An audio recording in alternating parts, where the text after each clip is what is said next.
Welcome to Inaudible. My name is Jeremy Weiland, and I'm joined by my co-host, Ryan Masterson. On this podcast, we discuss the weird, beautiful channeled messages found in the archives of organizations like LL Research, Circle R, and others.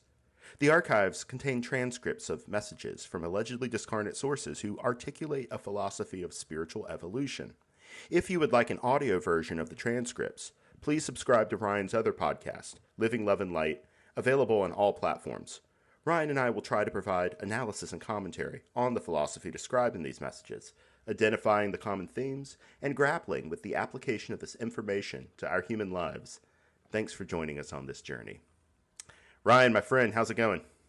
I'm doing very well, Jeremy. How are you? I'm hanging in there. It's been a busy past week. Yes. Past 2 weeks, I guess. Sure. This weekend, Memorial Day weekend, when we're recording, I'm in the middle of a 3-show run with my band. Oh, fun. And it is really showing my age to myself. Oh, boy. Okay. Yeah. Okay. Yeah.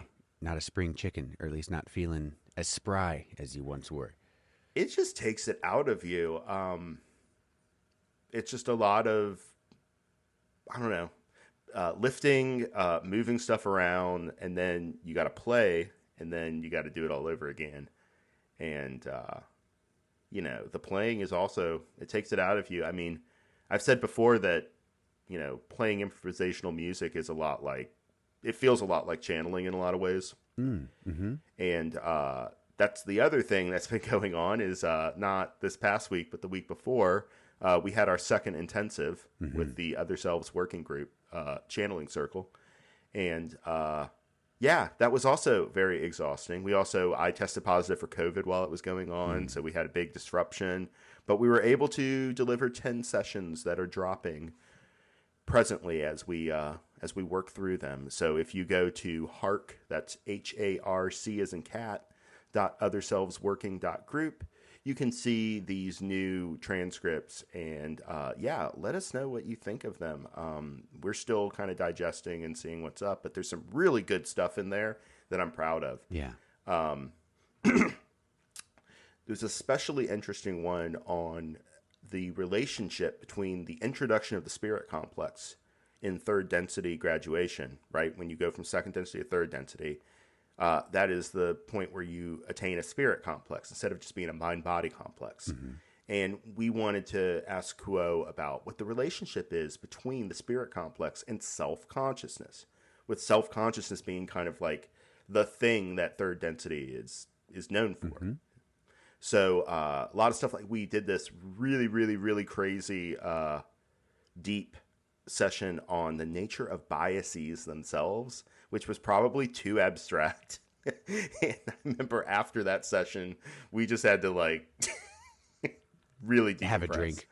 Yeah. It was just so it was as deep as I can go. It was as complicated as I can channel at this point right now. Mm-hmm. So yeah, Jade, our one female member, only was able to participate for 3 of the sessions because she has a kid, and once I tested positive, it was eek. But luckily I didn't infect anybody else, to my knowledge. Yeah. And I didn't get stuck in Colorado, so. Nice. Nice. Well, I'm looking forward to reading what you guys produced over there. Yeah. We're still digesting it all and trying to figure out what it is that we came up with. But, I'm really happy with how things turned out considering. And we already have the lodging and flights for the 3rd intensive booked in October. Nice. So I'm hoping that, one of these days too, there in the working group, we have, a couple of gentlemen who are interested in learning how to channel. And so that's a really long process, but we're starting to work with them. And I'm hoping that at some point we'll be able to have, an intensive like I'm normally used to, which is for new people to learn and be sort of brought into the fold, Yeah. Yeah. That'd be great. Yeah. That'd be great. Very cool. Well, not much is new over here. I too got COVID. After coming back from a Hawaii wedding. But Well, luckily, I too did not give it to my family. So Yeah. they all got colds, but no one got COVID except for me. So luckily, too, it was not that bad. So I fared way better than my father did when he got COVID uh, the first Yeah. time I think it was last year now. I Boy, remember you mentioning that one episode. Yeah. Oh, yeah, Yeah. that's right. Yeah, he was in bad shape, but yeah, mine was way better. Oh. So Well, I'm glad everybody's okay. yeah. That's all So you can ask for. amen. Amen. Well, we kind of had a little bit of a scramble to figure out what it is that we might talk about today. And there was something in the back burner that I had ready to go. A pretty important session for me in the LO Research Channeling Library. The date is December 31st, 1989. And this is a quo from pretty far back where they discuss the nature of the higher self and the magical personality, which they kind of use interchangeably. And I think the session will go into, you know, the reasons for that. And it's also, this topic is also interesting to me because one of the sessions that we just published on the High Altitude Receiving Center is deals with, okay, asking Kuo, why do you have to have three people? What are the spiritual principles around the rule of three, and what is the relationship between channeling an outer density entity and just channeling your higher self, right? Like, to what extent are we doing one when we think we're doing the other? Mm-hmm. You know, like, because the way that tuning works is like the only real reference you have are your own internal resources. At some point, Confederation entities can interface with that, but you know, we don't understand how that works. It's completely unclear. So in that session, they go into some of the dynamics, and it's still something that I'm processing. Okay. It's me, Jade, and two philosophy professors who have a lot of resources for Quo to draw upon. So sometimes it takes a little bit for me to understand all the things that are going on there. It's very dense.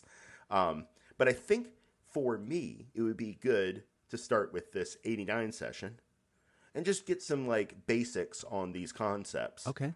Do a little refresher, and then hopefully that will prepare me and maybe the listener for diving into these more cerebral sessions of Kuo. Yeah. Yeah. Yeah, it must be. I wonder. I don't believe Carla was a philosophy professor. What you know, Librarian by training. I know, and it's like, and you know, the same with Jim, the same with L and C, or at least the people that I'm reading right now through the Living Love and Light podcast. It's all very at my level. You know, when I'm reading the transcripts, it's all at my level. I cannot imagine what it would be like. Well, channeling with somebody who has the vocabulary and has the depth, and that you know, that your friends do in the other sales working group. You know. Yeah, well, Carla did channel quite a bit with Steve, who is the retired philosophy professor. Okay. And then Joseph, one of our other members, is he's writing his dissertation in philosophy right now. And in fact, listeners may remember that we had an episode that was titled Resonance and Discernment with Joseph D'Artes. And that dealt with a lot of the issues he's trying to address in his dissertation about truth claims and how do you know what's true and what's not. And of course, that's something that when you're channeling aliens, you might want to pay some attention to, not just what you can believe, what you can call true and what you can't call true, but also how you do that. Like, you know. Yeah. Yeah. Interesting stuff. Yeah. Okay. So this 89 session, let me see if I can figure out. Why don't I just start reading? And like, you interrupt, or I'll interrupt when I think there's something worth talking about. Yeah. Okay. Let me read the question, and then I'll let you, and then you can get into the actual channeling part. The question reads: it has to do with the development of the magical personality. How do we go about developing the magical personality, and what actually is it that we develop when we develop the magical personality? And of what value is it to us to do so? So in dumb English, in jock English, it is, what is the magical personality? What is it that we're developing when we develop it? And why on earth should we, what's the value? What's the big deal? All right, so skipping over the normal preliminaries with Kuo, we'll jump right in. So here's Kuo. The question offered this evening has to do with the magical personality. But before we speak upon that subject, we must speak upon a subject that is fundamental to an understanding of the magical personality. That understanding is the simultaneity of all time, all space, all action. This present moment is eternal.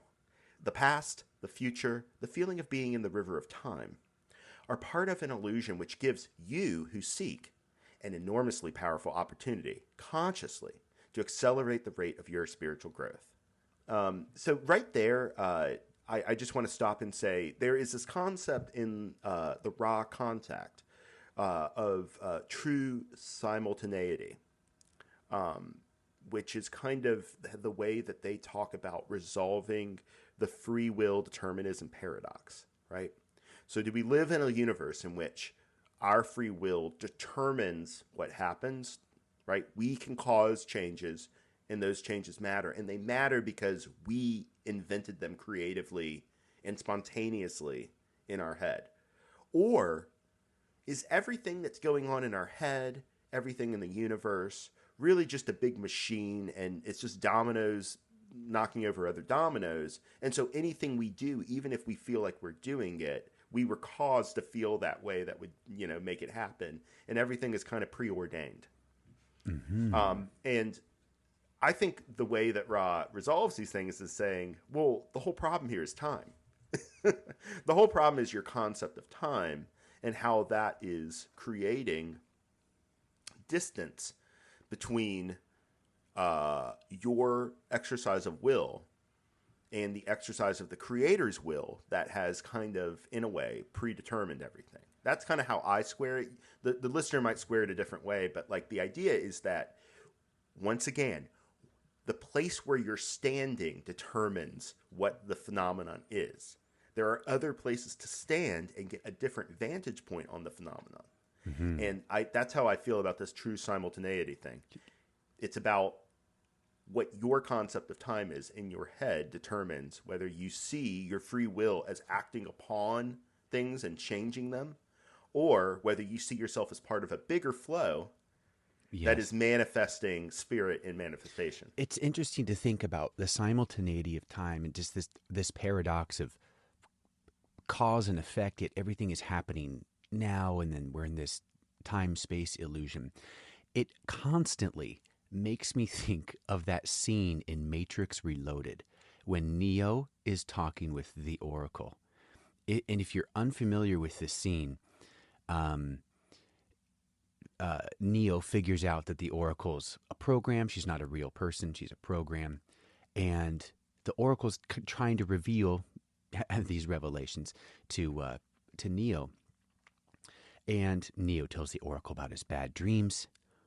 And the Oracle, I'm going to read the script here because it's on point. Neo says, I see Trinity, and something happens, something bad. She starts to fall, and then I wake up. The Oracle asks, do you see her die? And Neo says, no. The Oracle replies, you have the sight now, Neo. You are looking at the world without time. And Neo says, then why can't I see what happens to her? We can never see past the choices we don't understand. Neo says, are you saying I have to choose whether Trinity lives or dies? And this is the point that I love. The Oracle says, no, you've already made the choice.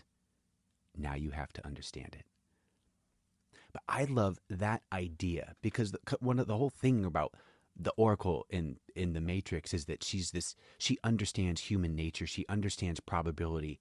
And because she understands all that, she understands the future. Because all of those choices that we make in the moment, we've already made. That particular scene, whenever I hear the simultaneity of time and the everything happening now, and that's what I think of. I think of Oracle and Neo hanging out on the roof, and her telling him, "You've already made the choice. Now you just have to understand it." Yeah, the parallels with our philosophy should be pretty apparent. And that's interesting because in another way, it seems that the Wachowski brothers or whatever understand on a deep level why those of Ra called free will the law of confusion. The point with free will is not that necessarily we change what otherwise would be necessary. The point is that we understand how we fit into it. We understand how that choice that we are expressing of service to self or service to others is material to our metaphysical evolution, and that is what we're trying to do. We are not necessarily trying to be the best human citizen of the country we live in, consumer, worker, all that. Like all of these roles that we play in society are for a purpose. They are not for themselves necessarily. They are for a purpose of our spiritual development. That is the overarching project. Mm-hmm. In order to facilitate that project, we accept a certain amount of ignorance from the sight that we would otherwise have if we understood how connected we were to everything. And this is so that we can express something true about ourselves that otherwise, in the wash of all of this knowledge, all of this phenomena, we wouldn't be able to see. Which is, do we want to express the Creator through radiation? Or do we want to express it through kind of like a gravitic absorption of all into self? And it's interesting that the Oracle places the emphasis on the choice. And notice that it's not a choice that changes anything. It's a choice that provides the understanding of where you fit into it, and therefore who you are.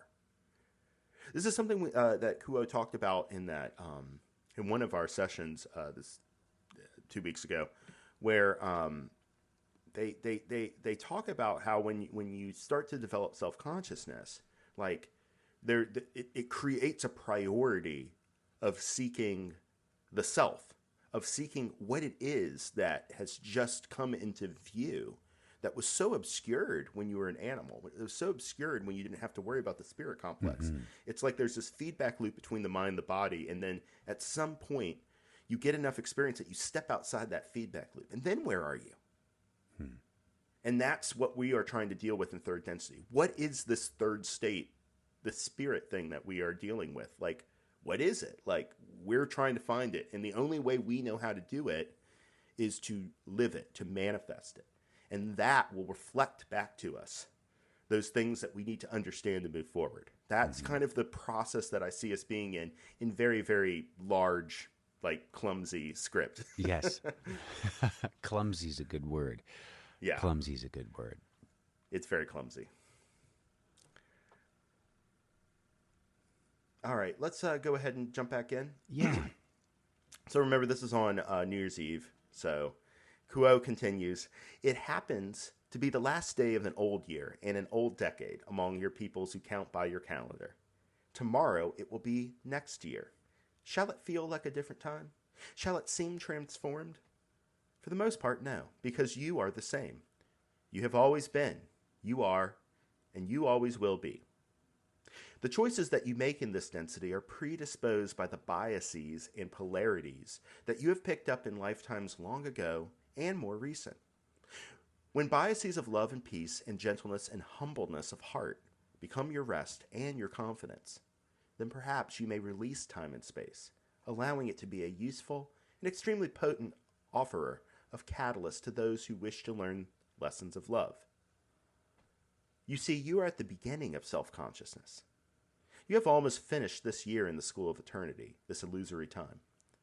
However, the choices that you make are made in time space and speak not to the outer world and its mundane concerns, but to the heart and the vital feelings of each. Let's stop there. That's really interesting, and I never picked up on that before. The choices that you make are not really space-time choices at all, which is, I'm not sure how literally to take that. Maybe it depends on the choice. Yeah, I think Right. that If it the that's spiritual the sense that I get. choices, the spiritual choices you make, Right. you So know. like this is kind of this is interesting because it gets into uh like what I think actually goes on with cause and effect and the way that choices interface with that is that like the more that I get into this philosophy, the more I see the idea that we cause things and then an effect is made necessary by that action, right? That's what cause and effect means. It's like it makes something necessary, right? And it just seems to me like that only works if you're looking at one band of reality and you can block everything else out so that there's like this train of events that are caused. And then there's this big, messy, obscured area where we don't know what causes things, right? Mm-hmm. Like we haven't pinned down that sequence of cause effect that causes that effect, that causes that effect, right? If we zoom out, then I think what's happening is that what we see as cause and effect, especially when it comes to spiritual things, are really like almost these shapes that come in and out of that band of consciousness. And we see it as this causes that, it causes that. But what's actually going on is that all these things are connected. The cause and effect are actually part of one material. And they're just moving in and out of our awareness to the point where we can either piece them together or not. Mm-hmm. I know this is a really, really, really harebrained idea, but it's this idea that like if we can understand that choices actually exist outside the spiritually relevant choices, the things that we're actually learning and taking with us that Yes. we won't forget in the next incarnation, right? Yes. If we can remember that the point of all this phenomena, the point of all these like feelings and all this is to reveal ourselves to ourselves, to show us what we are in a new state of self-consciousness that we do not have experience with, Mm-hmm. unless we're wanderers. But you know, we're in the same boat as everybody else, Sure. right now. Sure. Then we understand that like our participation in what we see as cause and effect is actually one of kind of mediation. We are mediating something deeper arising into view from spirit into manifestation. And that's all part of one thing. And how we participate in it may be a story that we tell ourselves in a different, more constrained way. Okay, well, I did this and that put a smile on his face. Mm. But honestly, what's moving from spirit and what's moving from your mind is bringing all that situation into existence. It's bringing you to that situation. It's creating the conditions in which you understand something about yourself, that you participate in that situation, and then things continue in that situation. And that energy, that spirit keeps reverberating out. We just stop paying attention to it because our role in it is done. Sure. But I really feel like cause and effect is kind of a illusion. It's one of the primary illusions of this existence that we're in because it makes us feel that our choices matter, that we cause things. What we really are doing, I think, in another way of looking at it. It's not that this way of looking at it is more true than some other way. It's just that another way of looking at it is that we are part of an ocean. And sometimes we are a wave, and sometimes we're just the still water, right? Mm-hmm. Like there's this constant, there's things moving through us. And we sometimes take personal agency to execute on them. And sometimes they happen to us, and sometimes they're completely unrelated to us. But it's all part of one wave moving through this medium. And that to me is what spirit is. That to me, getting conscious of how to cooperate with that wave. Or whether you try to harness that wave and control it. Yeah. That is the polarized choice that allows us to move forward. That's an interesting Does that way. make any sense at all, or are we cutting It's this? an interesting way of looking at it. The way I understand it is that there are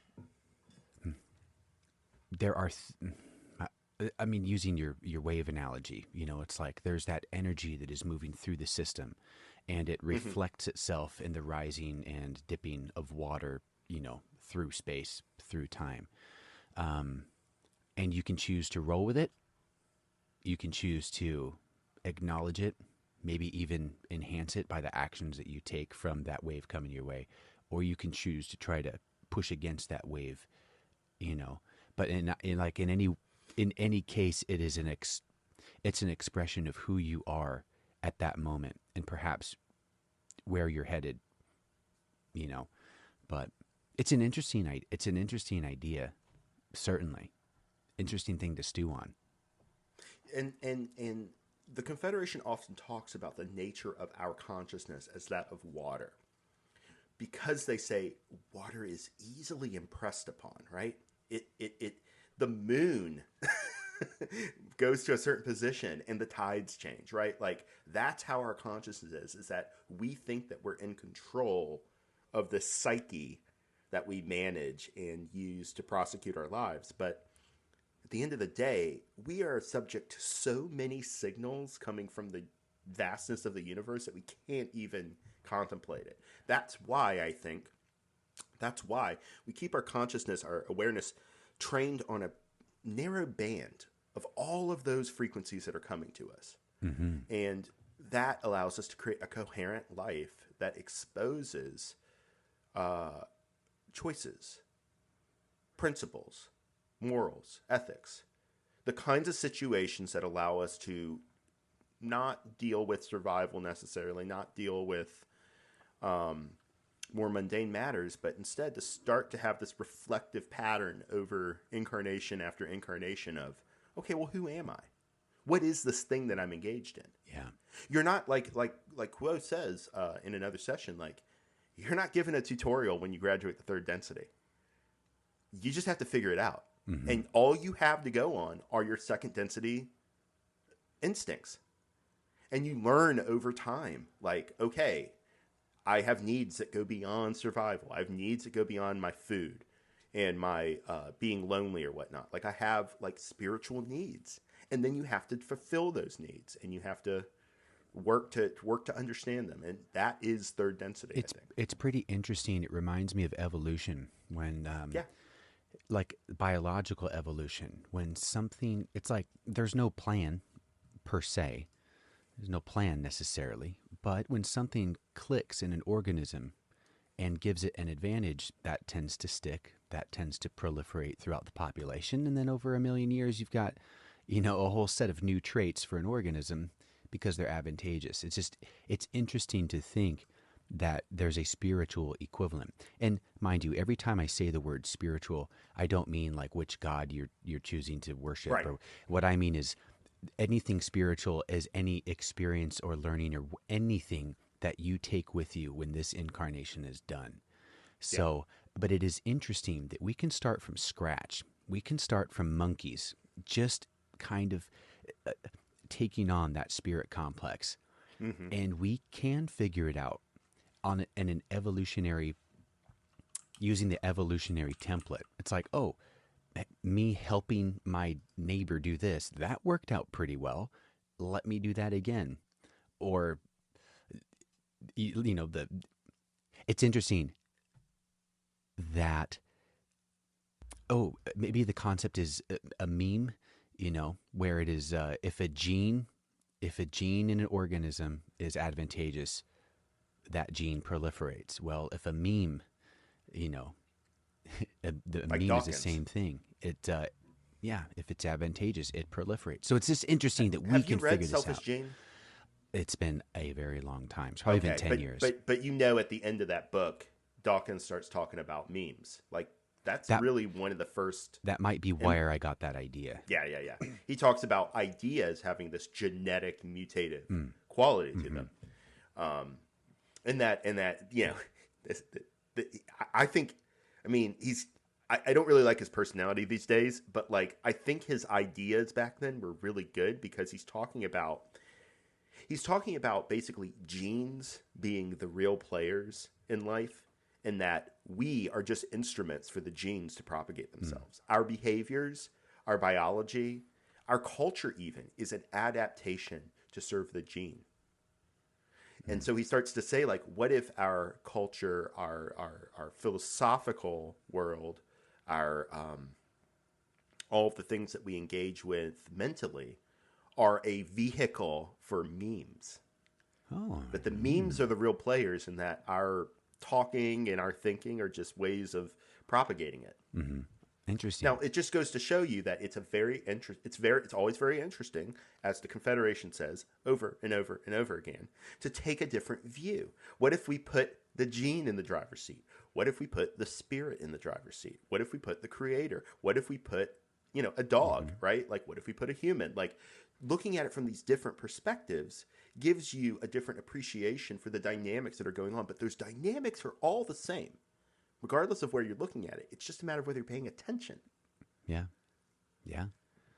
So the point isn't to say, like, I don't think Richard Dawkins literally meant genes are the real players and we are just, because what would it matter? Like, we're not going to do anything differently. We're still going to want food and sex and company and all the things that we normally want, whether or not they serve genes' needs or not. And we're going to want all those things whether they serve spirit or not.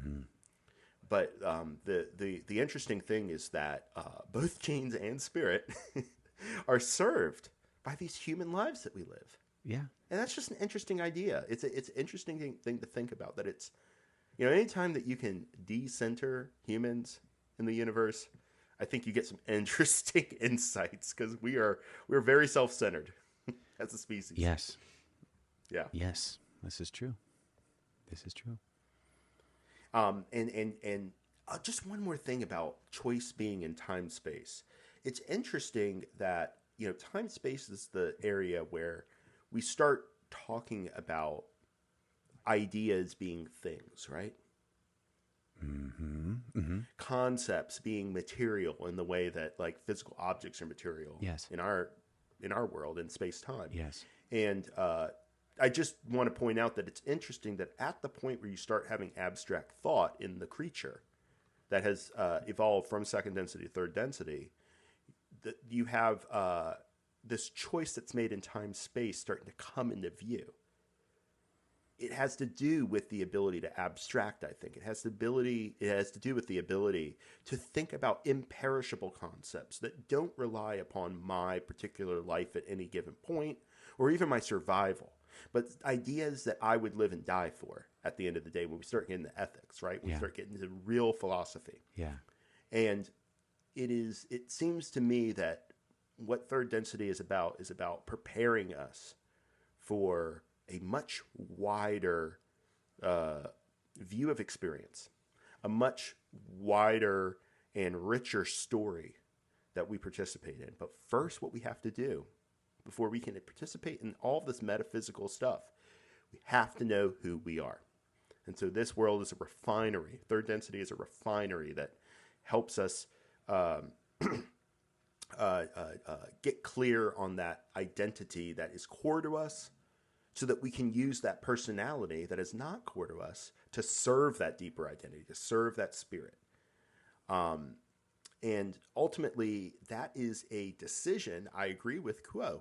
That is something that happens outside of time. It's something that happens outside of the normal decisions that we make on a day-to-day basis. It's a much deeper commitment. And I think that's why it happens in time and space. Yeah. Because that is the level at which these commitments, these principles, these abstract notions that transcend our day-to-day lives, that's where they have like a real existence. Yeah. So yeah. Agreed. Anyway, yeah. Agreed. Shall we continue? Yes. Yeah. All right. In this way, we may say to you more simply that the magical personality is an artifact of the one who has been able to focus the heart and the mind upon the infinite one. It is, in a way, possible to think of the higher self as being separate from you. But just as you were yesterday and will be tomorrow in a new year and a new decade, so the I am, that is the core of you, learns of love, of wisdom, of loving wise compassion. When these lessons have been learned to the extent that they are without significant distortion, you turn, and reaching through time, you offer yourself a gift. You offer the biases and decisions and choices that have been made, not up to this point alone in your illusion of time, but all the choices that allowed each of you to graduate into fourth density, perfect the lessons of love, and learn the lessons of light, to fifth density when you manifest light and learn the true meaning of wisdom. In sixth density, there is eventually, in mid-density, a point in which there is no longer any polarity. For if all is one polarity, then there is no polarity. It is when the spirit has reached this point, full of unity, wisdom, and compassion, that the sixth density self places within the third density self, in the deep mind, the biases which are to come, the destiny which has been fulfilled, the beauty, the exactitude of service to others. Okay, maybe this is a good point to stop, but let's just rehash what was just said in case there's any confusion. We are on an evolutionary path. We've come from first density, second density. We're in third density right now, and we're headed to fourth density. Well, 2 densities past that, sixth density, we will have gotten to an evolutionary state where we will be able to leave polarity behind. We will be able to leave this service to self, service to others idea where we can only walk one path and not the other in order for us to make progress. We will leave that behind, and we will have a more unified concept of what all of it has been over these millions and millions and millions of years of evolution. At that point, and Ra talks about this too, we give ourselves a gift to our past selves, since at this sixth density level, we're largely outside of time as we know it. I don't know what that means. I just know that they say that time has a different meaning at higher densities. And we basically create I think it's kind of like a thought form, right? It's like a construct. It is, it has a lot of our learning. We go back in time and give it to our third density self. And that's our higher self. It is a resource that we give ourselves to help us go through what sixth density us already knows we're going to go through. Again, true simultaneity is what is the only way that you can think about this, that actually time is a complete illusion, and it's all one thing that we've stretched out, we've dilated this single thought, this single concept into a sequence where we can focus on little things. Remember, they say you need a focus of heart and mind on the infinite one in order to access this higher self or this magical personality. There's a good, I don't know if you've read the Robert Monroe books, but in his final book, The Ultimate Journey, for those of you who don't know, Robert Monroe was one of the first guys who really popularized the notion or the idea of astral travel, astral projection, at least in the Western world.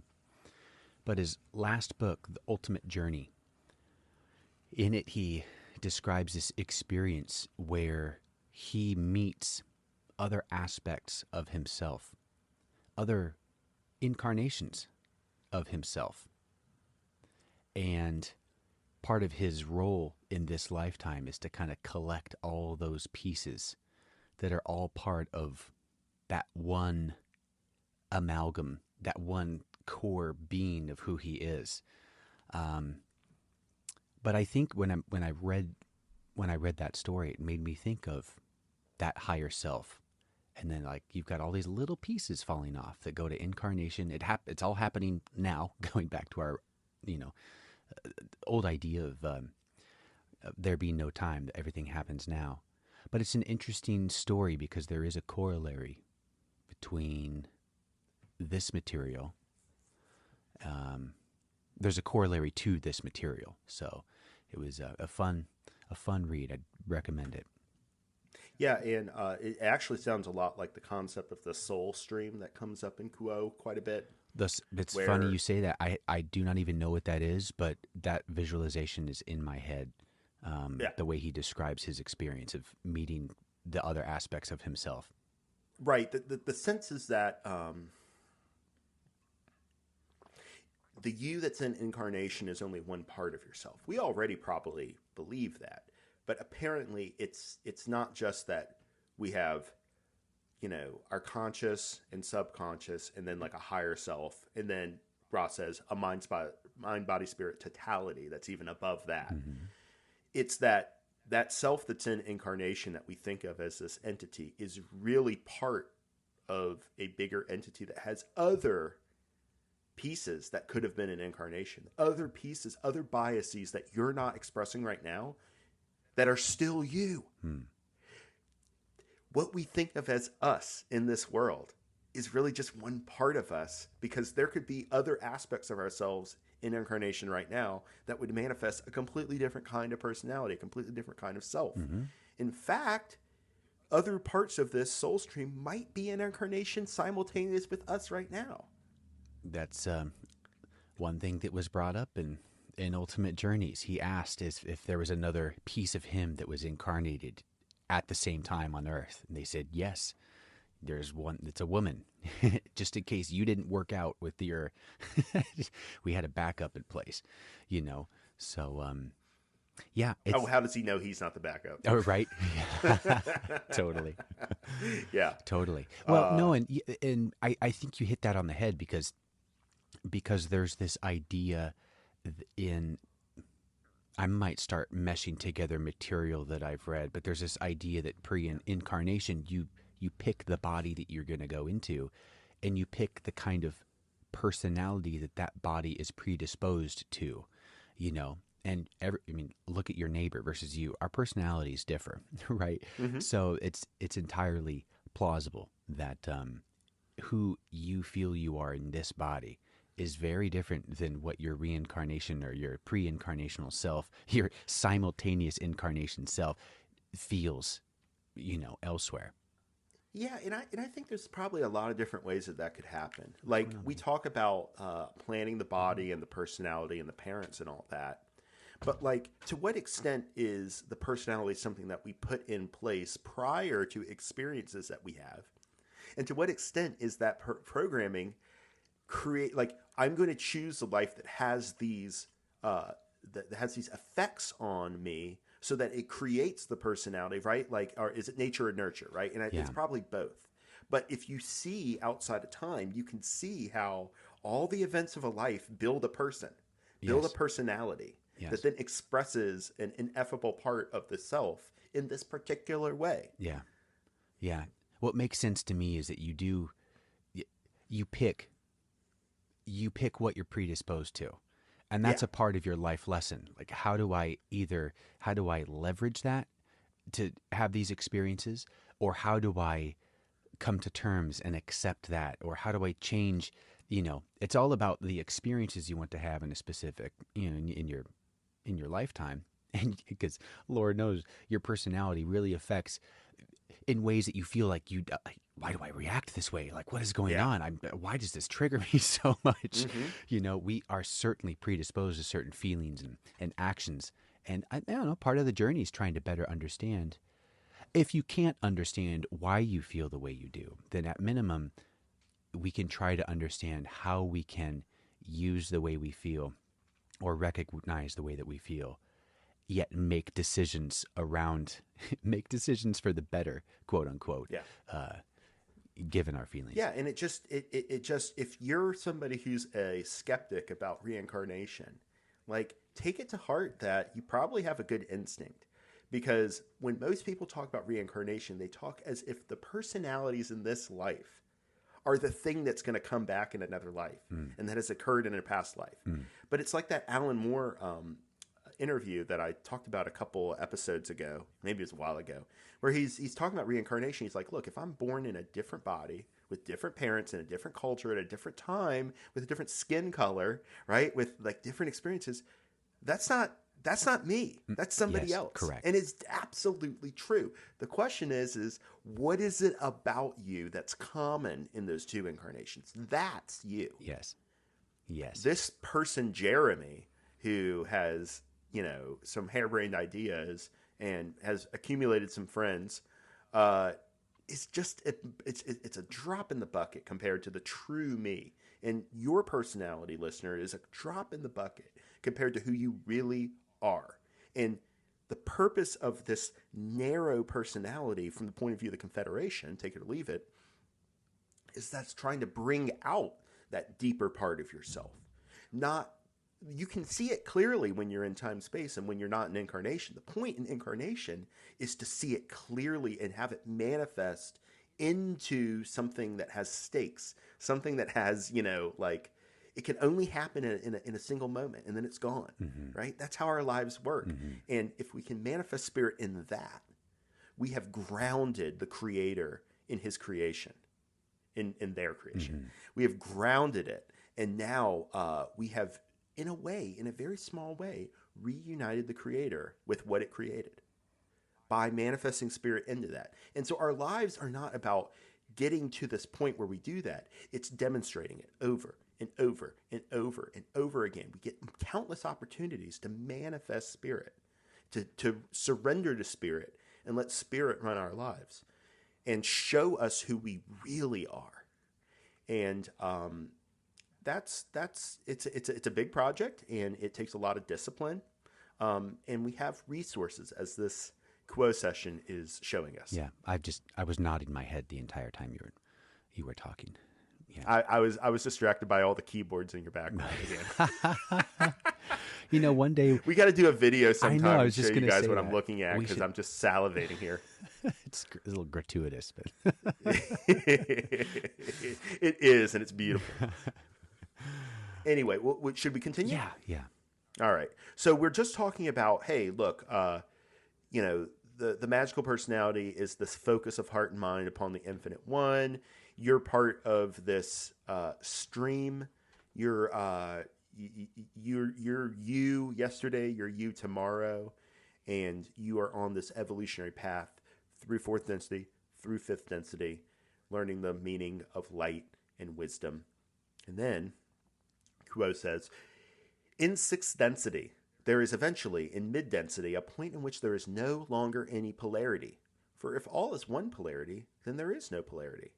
It is when the spirit has reached this point, full of unity, wisdom, and compassion, that the sixth density self places within the third density self, in the deep mind, the biases which are to come, the destiny which has been fulfilled, the beauty, the exactitude of service to others.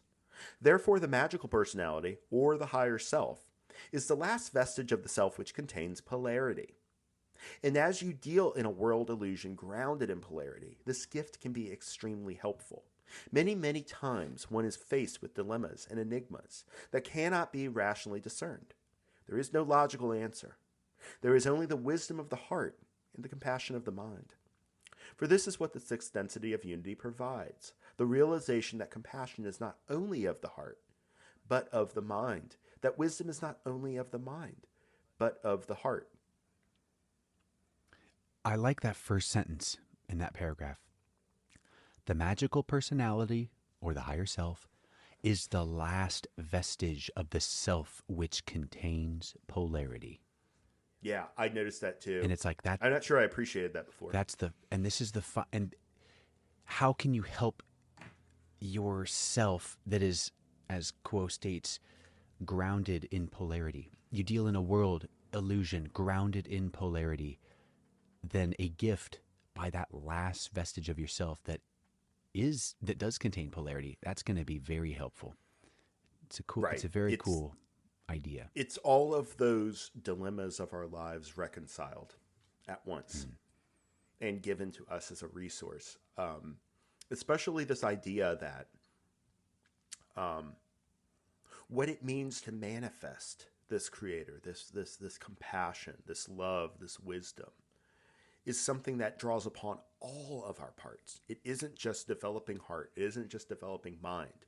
It is bringing everything into balance and direct application. And let's be clear, when you're in sixth density, you're not really testing your polarity that much anymore, right? When do you need the help? You need the help when you're still trying to make that, when you're trying to make and refine that choice of polarity. That's when you need the help. That's when you need to have a connection with your deeper self that will certify and provide you with that feeling of rightness that can't be faked. Remember that Carl Jung quote? Like, it goes beyond proof at that level. Mm-hmm. You know it. It doesn't need anybody else, least of all yourself, to tell you. You know it. And that level is where you make choices from. So the higher self provides a resource for making that fundamental choice. Mm-hmm. Yeah, it's a wonderful idea. Yeah. Yeah. Great job. Higher self. How many times do your people turn from their heart, refusing to ask, refusing to open the door to that helper or comforter, which waits patiently to be asked to aid in decision-making of various kinds? Our message is very simple. We ask each to love the Creator with adoration and worship as one would normally feel for one's father. For you are truly sons and daughters of the Infinite One, and within yourself, infinite in your own being. The process of accessing the deep mind, and especially the higher self, may be accomplished best, as we have often said, by repetitious, persistent, and daily meditation, not lasting so long, but lasting as long as it feels as though you are in a holy place with the one infinite Creator. Thus, meditation is always the key to the opening of the shuttle from the subconscious or deep mind to the conscious mind. The higher self does not operate by giving instructions, for that would be an infringement of free will and would cause paradoxes within the universe that are not desired. However, the call must go forward within meditation that you may be visited, strengthened, and renewed by a longer point of view, a vaster field of incarnations and of incarnational decisions. For as each knows, there is no such thing upon your planet which is as it seems. You are energy fields, complexes of energy fields, with the energy holding you together, carrying you through life. I think the big thing to focus on here, from my point of view, is the relationship between the deep mind and this connection to the higher self. It is through our subconscious, through that, treating the deep mind in a gentle and caring way where we build a relationship with it, that we gain access to this resource. I mean, we always have access, but you know what I mean? Like the ability to like call upon it, mm-hmm. as opposed to just have it happen to you, mm-hmm. right? Mm-hmm. Yeah.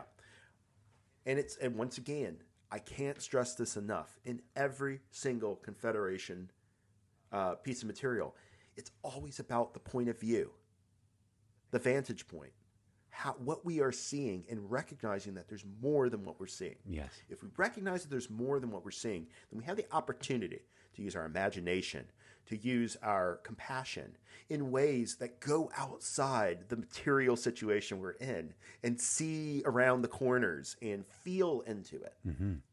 And that's what the subconscious gives us. The subconscious is I think the majority of the mind complex that we have. Like, I don't think the conscious mind encompasses a majority of our mind. I think our mind is a huge, deep pool, ocean. And it's also connected to all other minds, too. It's also connected to all of our other incarnations, all of our past decisions, all of our future decisions through the higher self. Yeah. Like, we have a lot to work with. Well, it's an interesting idea that it is... yes, that is our subconscious mind. That is what we are connected to.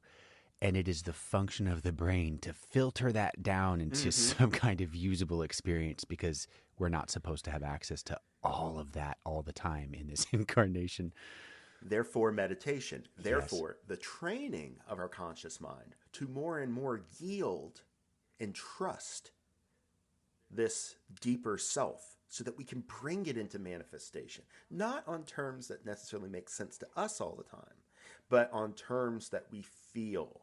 Mm-hmm. And therefore, it is us participating in a deeper concept of self, a deeper concept of the Creator, and a deeper concept of what a situation we might participate in would even be about, right? Yeah. Yeah. All right. It is well to be very kindly towards this physical vehicle, for it is the means by which the computer of the mind may gently enter data from the deeper self, the self unperceived, even when praying or asking. Perhaps perhaps one day one awakens and knows what the proper or appropriate answer to a question may be. Perhaps it comes all of a sudden within meditation. There are many ways to use the higher self as there are entities.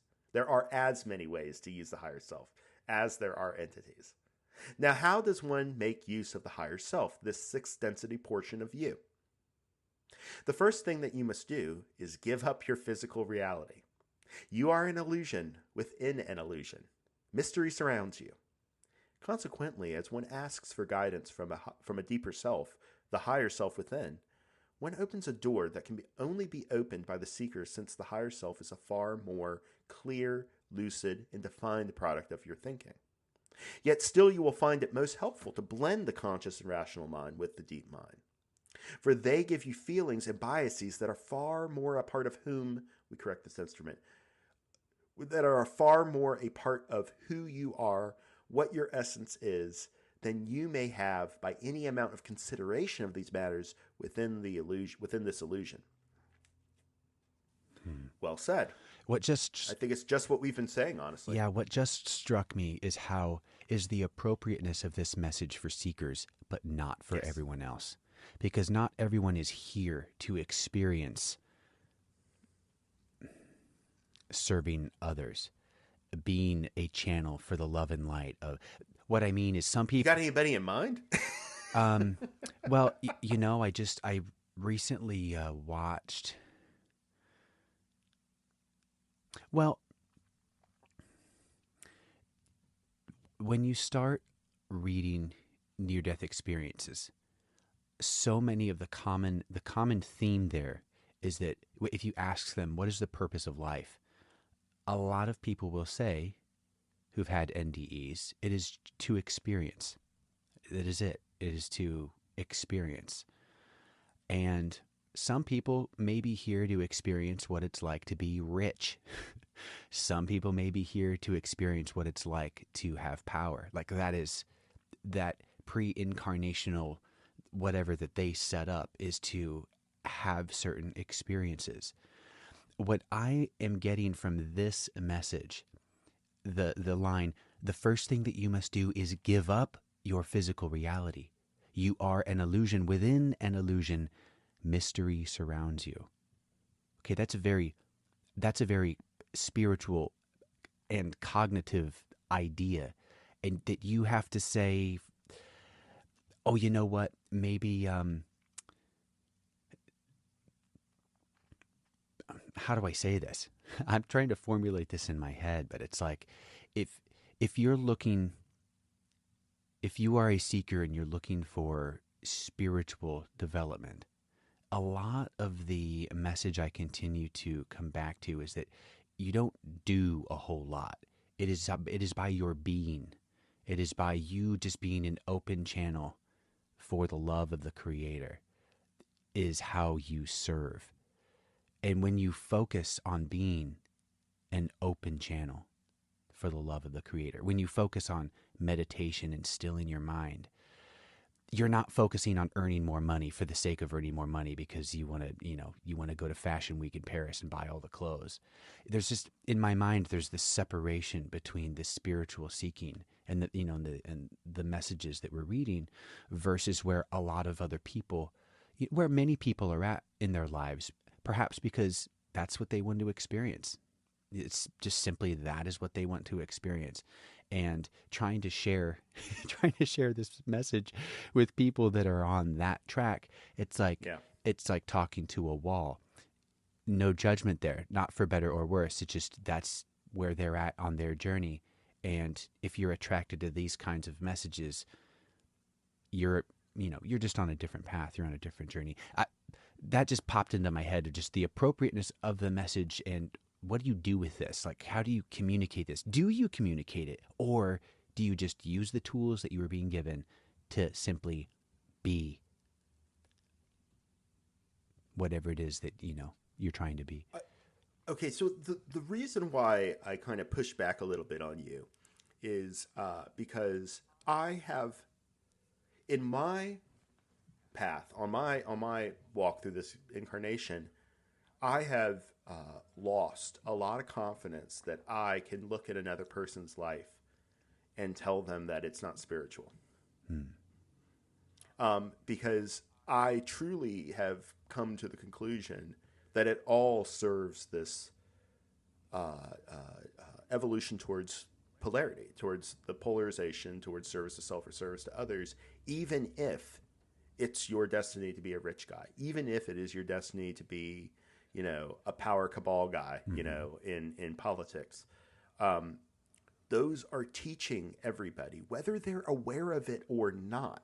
Now, I agree with you that, like, look, if you're not interested in developing yourself metaphysically as a deeper, broader consciousness than what CNN thinks you are, yeah, this reading isn't going to do much for you. Absolutely.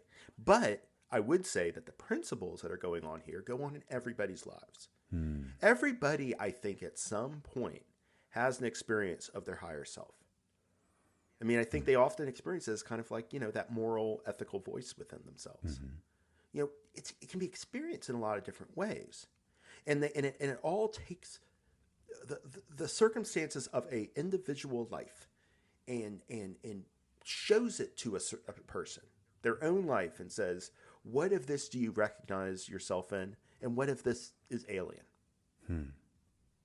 Sometimes I think it is probably true that you need to have a life that is, what we would consider wicked or evil, right? Or maybe just not very spiritual, to show you what it's like to not have spirit in your life, to show you the tragedy of it. But that teaches. Remember, we're only seeing a person at a particular stage of their evolution that will go on for billions of years. Good point. Good point. And I appreciate the quote unquote pushback, because again, my conversations with you are constantly like, hey, have you thought of this over here? And that's entirely helpful. It is much easier to see your project as in life as spiritual if you give yourself the knowledge that other people, whether it looks like it or not, are also going through a spiritual process, right? Like then we're all united in a common goal, and it's just about, do I understand what your part is or not? It's not about, are you against me? Yeah. But again, I think that is the kind of perception that you attain once you've polarized, once you've gotten. And like, I don't always believe it. I don't always act according to that. Sure. Sometimes, like, I just told a dude in my band, like, hey, I think you're a really inconsiderate jerk. I have moments of weakness, but the idea is that this is the great thing about linear time. We always get another opportunity. What matters isn't the choice we made back then. What matters is right in this present moment, what choice are we making? Yeah. We talk a lot about Nathan and I talked a lot about this on the present moment episode, but like it is the crucible of this particular moment. Who are you right now? Because this moment is eternal, and it has power if you access it. And I just want to also put an emphasis: deep mind. This is why meditation is so useful. I do agree with you that if you're not meditating, you are probably not developing very well access to the deep mind, access to the higher self. And it is those who want to grab the baton and run the race that will get the most distance, right? Like you can choose, but like there are tools, there are options. Yeah. Yeah. And meditation is one of them. All right. I think we're probably going to wrap up in a little bit. Let me just bring this to the point where they start to talk about the magical personality. And then what I think is we'll focus more on the magical personality aspect of the higher self in a future episode. Okay. Now, as each sits here, Kuo says, we shall attempt to give the process by which the higher self may be contacted. This is one way. There are many others. This is a way which we feel is simple and therefore easier to grasp. The first step is the acceptance and the forgiveness of the self within this illusion. It must be clear to each one that one cannot live purely in a world polluted by constant negative thoughts and perceptions, cynicism, and the ugly emotions of fear, terror, and the triumph of those who delight in terrorizing others. This is not the personality that you wish to use for that special time during which you are working within consciousness to accelerate the rate of your spiritual growth, to heighten your polarity, and to move, may we say, forward. You do not need to gaze at the higher self as a part of the self unless you wish. However, it is well to know that the higher self and you are timeless and whole and one. That's where I'd like to cut off and save the rest for another time. But I think this kind of reinforces what we were just talking about, right? You do not need to gaze at this higher self. You don't need to pay attention to it if you don't want to. Mm-hmm. It is not a requirement. But the more that you open up to your broader, wider, deeper self, the more resources you find that you have. And the more that this project of spiritual evolution that transcends your day-to-day life comes in, not in the focus, but it's like right in the corner of your eye, right? Like it's there and it's orienting you. You are starting to take those details that your mind is flooded with on a daily basis, and you're starting to have yet another thing around which to coalesce. Mm-hmm. And suddenly choices start to gain significance that they didn't have before. And then you start feeling like this all matters.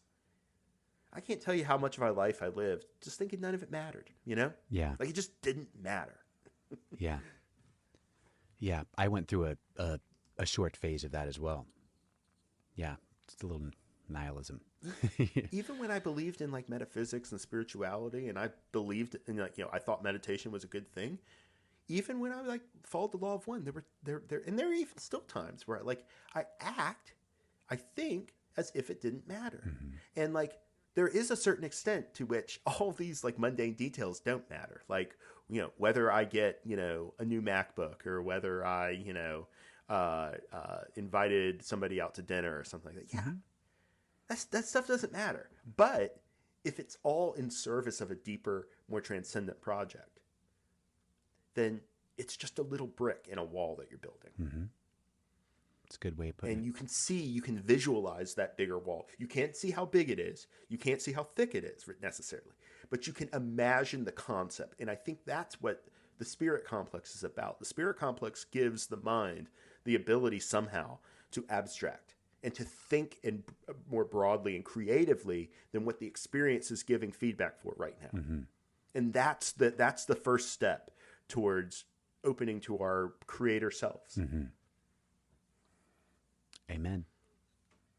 Amen. All right. Good. You're feeling the vibe. My sermons are hitting. Hallelujah. Yes.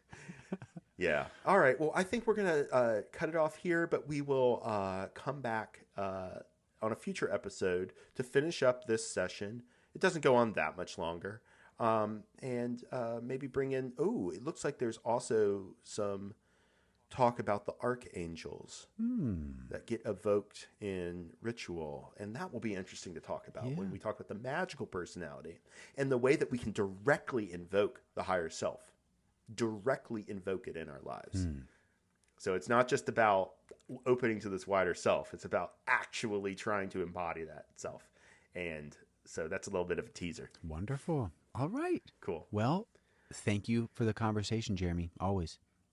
Thank you. And listeners, in the meantime, stay in the love and light.